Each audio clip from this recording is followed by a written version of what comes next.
Ngayong araw, ipag-uusapan natin ang latest issue tungkol kay Kuya Kim Atienza. Ano na nga ba ang kalagayan ngayon ng isang sikat na broadcaster na si Kim Atienza?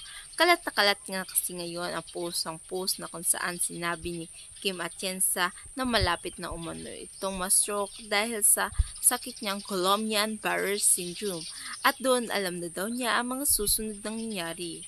Kaya naman hinihanda niya na ang kanyang sarili sa mangyayari. Kamakailan lamang ay nadawit din ang anak niya sa isang issue na doon ay umani na maraming bash ang kanyang mga pamilya. Ngunit sinagot ito sa isang interview kay August Diaz. Kuya Kim said, "I was so in love with my work, and I thought that fitness that I had in 80s would take me through."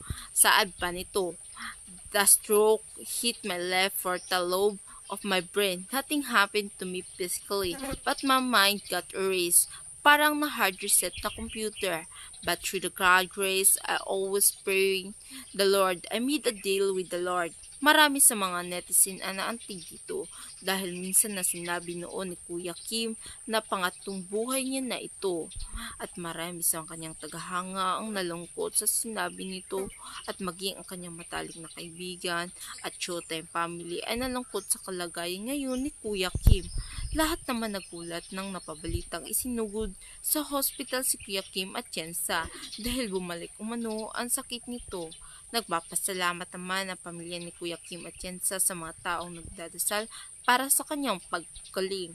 According to the Mayo Clinic Organization, BGVS, it's a rare disorder which is your body immune system attack your nervous system. I being stroke survivor, I went my doctor to told me it is another stroke that happened to doc because I can't move my fingers and I can't move my left. Saad pa ni Kuya Kim. Hanggang dito na lamang. Maraming salamat sa panunood.